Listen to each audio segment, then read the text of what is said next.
ಬಗ್ಗೆಯಾಗಲಿ ಅಲ್ಲಿಯ ಆಡಳಿತ ಮಂಡಳಿ ಗುತ್ತಿನ ಬರ ಬಗ್ಗೆಯಾಗಲಿ ನಾವು ಎಲ್ಲಿಯೂ ಯಾವ ಸ್ವರವನ್ನು ಎತ್ತಲಿಲ್ಲ.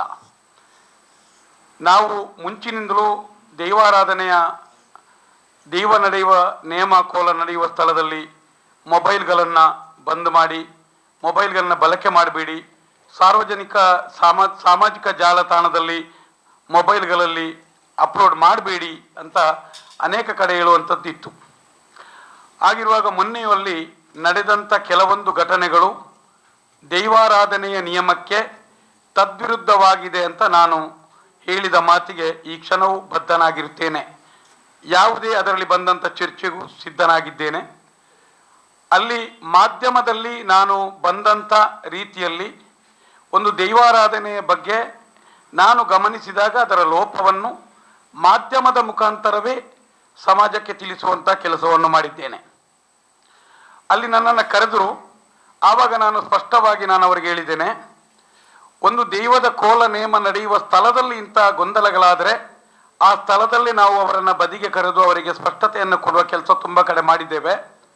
ಆದರೆ ಇಂದು ದೈವಾರಾಧನೆ ಈ ರೀತಿ ಮಾಧ್ಯಮದಲ್ಲಿ ಕ್ಲೋಸಪ್ ಅಲ್ಲಿ ಬಂದದ್ದು, ಮತ್ತು ಎಲ್ಲಿಯ ತನಕ ಅಂತ ಹೇಳಿದ್ರೆ ಅಲ್ಲಿರುವಂಥ ತಂತ್ರಿಯವರಿಗೆ ಕ್ಯಾಮರಾಮ್ಯಾನ್ ಯಾವ ಡ್ರೆಸ್ ಹಾಕಬೇಕೆಂಬ ಮಾರ್ಗದರ್ಶನವನ್ನು ನೀಡಿದ್ದು, ಕೆಂಪು ಮತ್ತು ನೀಲಿ ಬಟ್ಟೆ, ಅದು ಸಹ ಅಂದರೆ ಆ ಮಟ್ಟಕ್ಕೆ ನಮ್ಮ ದೈವಾರಾಧನೆ ಮುಟ್ಟಿತಾ ಎಂಬುದು, ಅಂದರೆ ಇದು ಒಂದು ಪ್ರಚಾರದ ದೃಷ್ಟಿಯಲ್ಲಿ ಅವರು ಮಾಡಿದ್ದು ಅಂತ ನಾವು ಅದನ್ನು ಬಲವಾಗಿ ಖಂಡಿಸಿದ್ದು. ಆ ಕ್ಷೇತ್ರದಲ್ಲಿ ಮೊನ್ನೆ ದೈವಾರಾಧನೆಯ ನಿಯಮದಲ್ಲಿ ಮಾಡಿದಂಥ ಅಪಚಾರದ ಬಗ್ಗೆ ಒಂದು ಪ್ರಾರ್ಥನೆಯು ಸಲ್ಲಿಕೆ ಆಯಿತು. ಅದನ್ನು ನಾನು ಮೊಟ್ಟ ಮೊದಲ ಬಾರಿಗೆ ಆ ಪ್ರಾರ್ಥನೆಯನ್ನು ಸ್ವಾಗತಿಸ್ತೇನೆ. ಈ ರೀತಿಯ ಪ್ರಾರ್ಥನೆ ಅನೇಕ ತುಳುನಾಡಿನ ದೇವಸ್ಥಾನಗಳಲ್ಲಿ ಆಗಬೇಕಿತ್ತು. ಯಾಕಂತ ಹೇಳಿದರೆ ನಮ್ಮ ನಂಬಿಕೆಯ ಒಂದು ದೈವಾರಾಧನೆ ಅಸ್ಮಿತೆಯನ್ನು ಕಲ್ಕೊಂಡು ಅದರ ನಿಗೂಢತೆಯನ್ನು, ಅದರ ನಂಬಿಕೆಯನ್ನು, ಅದರ ವೇಷಭೂಷಣಗಳನ್ನು ತನ್ನ ಮಾರಾಟ ಮಾಡಿ ಒಂದು ಸಾಂಸ್ಕೃತಿಕ ಲೋಕಕ್ಕೆ ಮಾರಾಟ ಮಾಡಿದ ನೋವಿಗೆ ಇದು ಪ್ರತಿ ಗ್ರಾಮಗಳಲ್ಲಿಯೂ ಇದು ನಡಿಬೇಕಿತ್ತು. ಮೊನ್ನೆ ಅಲ್ಲಿ ಆ ಒಂದು ರೀತಿಯ ಪ್ರಾರ್ಥನೆ ನಿಜವಾಗಿಯೂ ಅದು ಒಳ್ಳೆಯ ಪರಿಣಾಮ.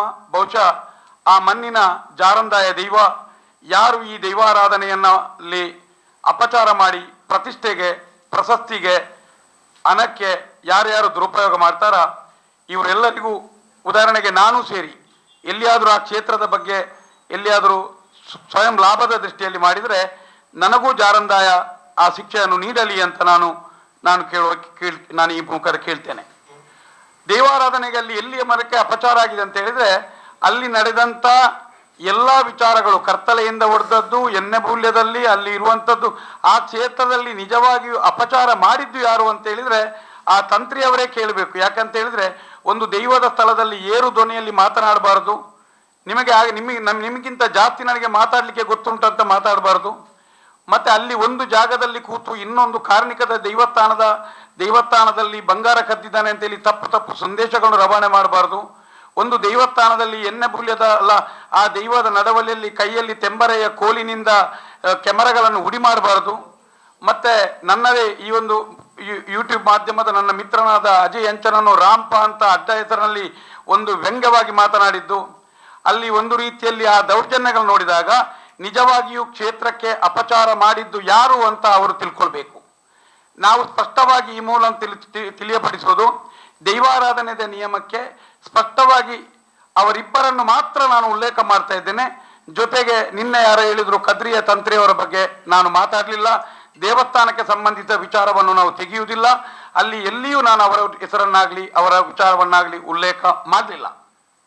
ಅಲ್ಲಿ ನಡೆದದ್ದು ಒಂದು ವಿಚಾರ ಅಂತ ಹೇಳಿದ್ರೆ ಎಲ್ಲಿ ತನಕ ದೈವಾರಾಧನೆಯನ್ನು ಒಂದು ರೀತಿ ಪರಿವರ್ತನೆ ಆಗ್ತಾ ಇದೆ ಅಂತ ಹೇಳಿದರೆ, ತುಳುನಾಡಿನ ದೈವಾರಾಧನೆಯ ಇತಿಹಾಸದಲ್ಲಿ ದೈವ ಸಂಬಂಧಿ ಪ್ರಾರ್ಥನೆಗಳೆಲ್ಲವೂ ದೈವ ಭಾಷೆಯಲ್ಲೇ ಆಗಬೇಕು, ಮಾತೃಭಾಷೆಯಲ್ಲೇ ಆಗಬೇಕು ಎಂಬ ನಿಯಮ ಇದೆ.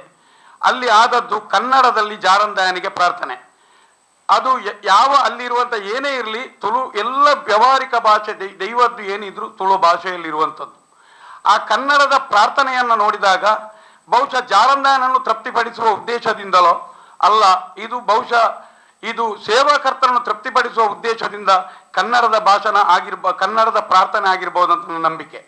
ಬಹುಶಃ ಇದೇ ರೀತಿ ಕನ್ನಡದ ಪ್ರಾರ್ಥನೆಗಳು ಮುಂದುವರಿದಾಗ ಇನ್ನು ಒಬ್ಬ ಸೂಪರ್ ಸ್ಟಾರ್ ಇಂದ ಬಂದಂಥ ಸೇವೆ ಇದನ್ನು ನೋಡಿ ಮತ್ತೆ ಮಲಯಾಳದ ಮೋಹನ್ಲಾಲ್ ಬಂದರೆ ಮಲಯಾಳದ ಭಾಷಣ ಪ್ರಾರ್ಥನೆ, ಅಲ್ಲ ಅಮಿತಾಬ್ ಬಂದರೆ ಹಿಂದಿಯ ಪ್ರಾರ್ಥನೆ, ತೆಲುಗಿದ್ದು ಬಂದರೆ ಇನ್ನೊಂದು ಪ್ರಾರ್ಥನೆ, ಬೇರೆ ಬೇರೆ ನಟರು ಬಂದಾಗ ಬೇರೆ ಬೇರೆ ಭಾಷೆಯಲ್ಲಿ ಬಂದಾಗ ದೈವಕ್ಷೇತ್ರ ಒಂದು ಪ್ಯಾನ್ ಇಂಡಿಯಾ ಆದಿತ್ತ ಎಂಬುದು ನಮಗೆ ಅಲ್ಲಿಯೂ ಭಯ ಸೃಷ್ಟಿಯಾಗಿದೆ.